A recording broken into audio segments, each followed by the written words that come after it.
I want to talk about the work of the Spirit. Okay, first we talked about the vision of God. Then we talked about the way of Jesus. Now we talk about the work of the Spirit.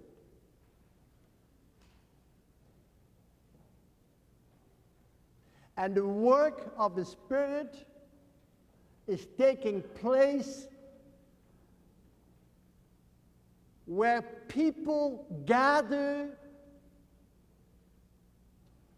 to become a people of God. That's the work of the Spirit. And we have an interesting word for that. It's called liturgy. Crazy difficult word. Liturgy. That means, urgy means work. And lit comes from laos, that means people. Liturgy means the work of the people. That's what liturgy means. Well, the work of the people. Okay? That's very, very important.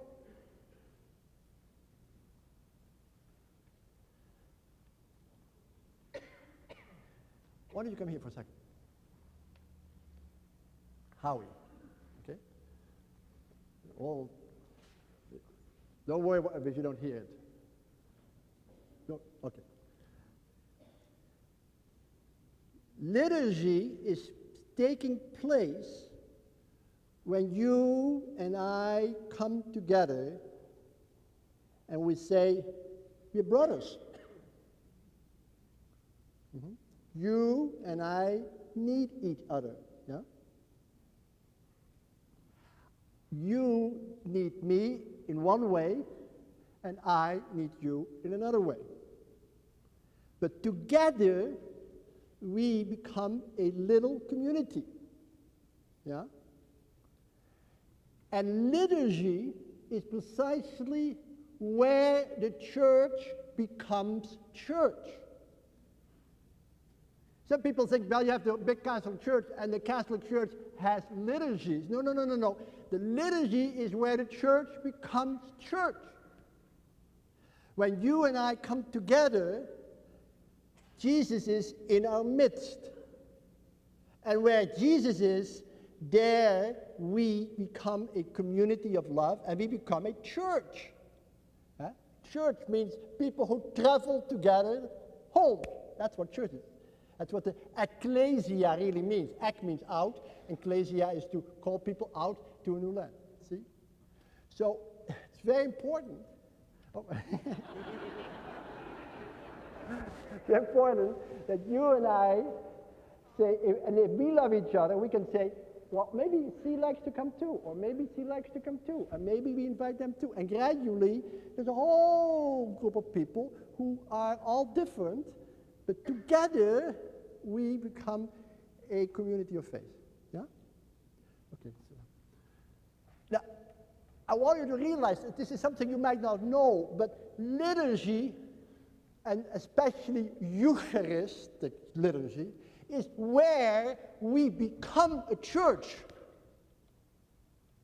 Precisely when we come together and celebrate the presence of God in our midst, we become church. We become a community that belongs together in God. And it's exactly the work of the Spirit. And so liturgy is not a ritual. Liturgy is not a ceremony. Liturgy is not just a sort of routine that we do. Liturgy, if you really want to understand it, is the place where people in their brokenness and weakness meet and discover that right where they come together in mutual vulnerability, there Jesus himself is right there.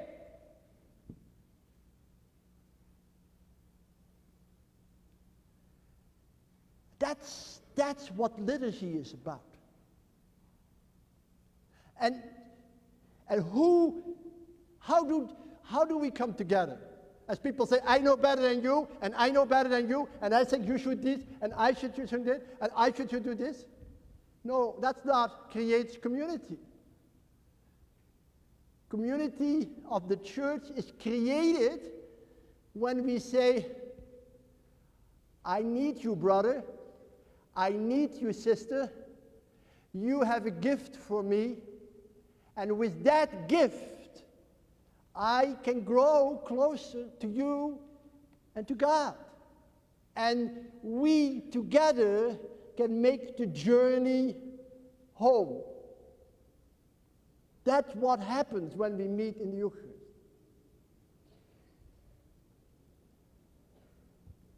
And I hope that you now discover something that you might be surprised to hear. But in the center of the Eucharist stands the vulnerable Jesus. And that means that in the center of the liturgical life, those who are most vulnerable belong. It's not a question of we should help people with vulnerabilities to also become part of the Eucharistic celebration. What we should dare to say is they belong to the center of our peoplehood. They belong to the center of our Eucharistic community. They are the Adams who have to call us to God.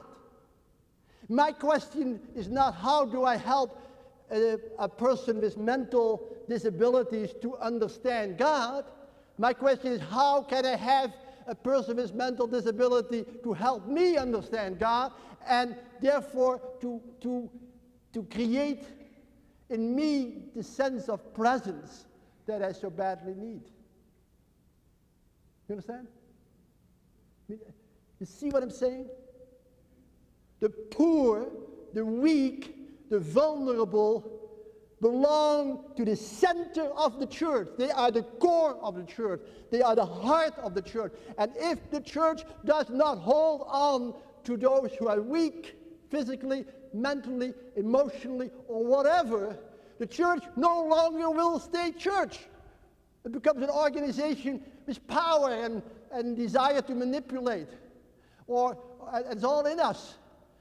And how can we avoid becoming power hungry and manipulative and oppressive and all of that? By keeping the most vulnerable people in the center. That's how God wants it. Come to me, all you who are broken, who are weak, who are wounded, who are vulnerable, who can't walk, who can talk, who are poor. Come to me, and I will give you rest, and in me you will find a home.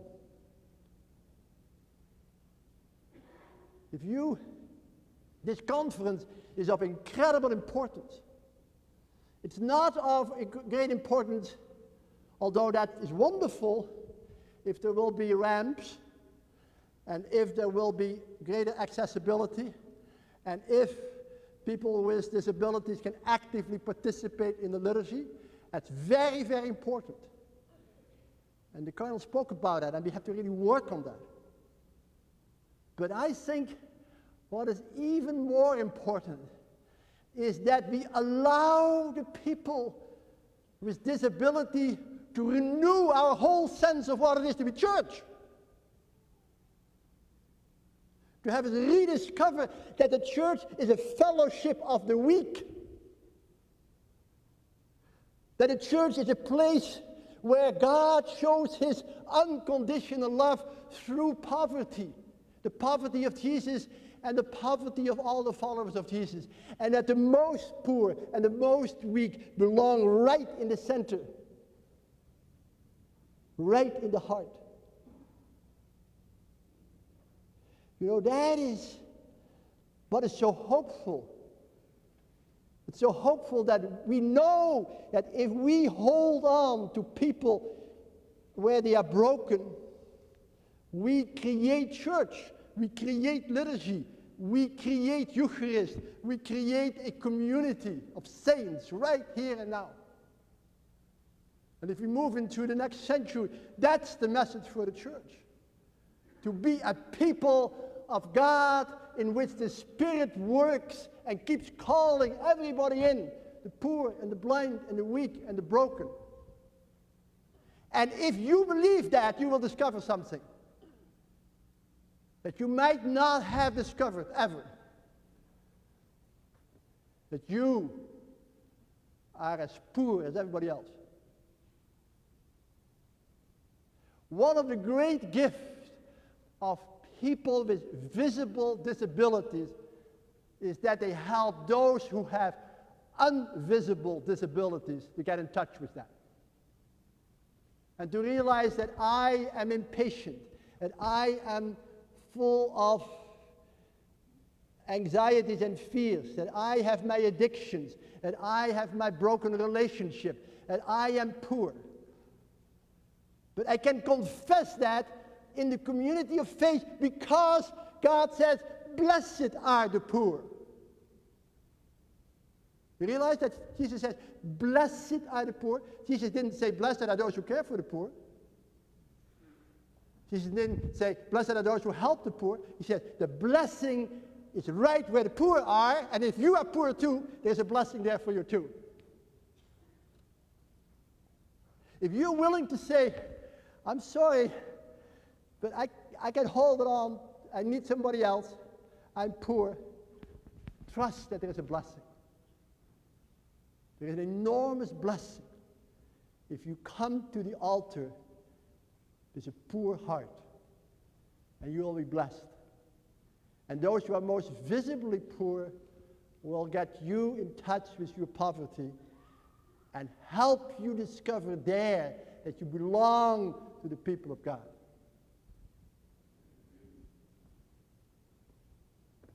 I think that's what this conference is finally about. I'm going to finally tell you one little story, and then I end. A little story. It's about Bill. Now, Bill is a good friend of mine, and Bill has a hard time walking, and he has a hard time, he has a pacemaker, and he needs a machine to breathe during the night, and he has all sorts of problems. But he loves to go with me when I give talks. I'm sorry he's not here today. And you know, I give talks, as you know, but if I'm gone, everybody remembers Bill, not me.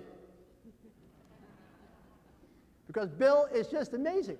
He brings people together wherever he goes. He brings people together wherever he goes. And let me tell you one little story. We were in a Holiday Inn, you know, Holiday Inn, and it has 15 floors, one of these huge ones. And you go up with the elevator to the 15th floor. Have you ever, you know these elevators, that you go in an elevator? And you go in the elevator and everybody is standing there, nobody says a word. Everybody's looking this way. You go up. So. Nobody, you know that? And Bill was also standing there, and there were about 14 people, the elevator was crammed.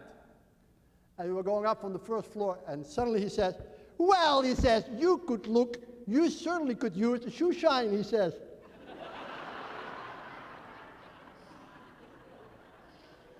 And this guy looked up and sort of, he said, but I too. So he looked at his own shoe, and then everybody started looking at their own shoes and looked at each other's face and started laughing. And by the fourth floor, everyone was talking about to each other, and finally people forgot to get off the elevator. Now, you know, that little story is helpful because he created community right there by being free, by saying what he saw, and by having a big smile. And as we were going up, he created community. And you know, as we're going up to God, as we're going home, the people who are often in the eyes of the world very weak are the one who binds us together and offers us salvation.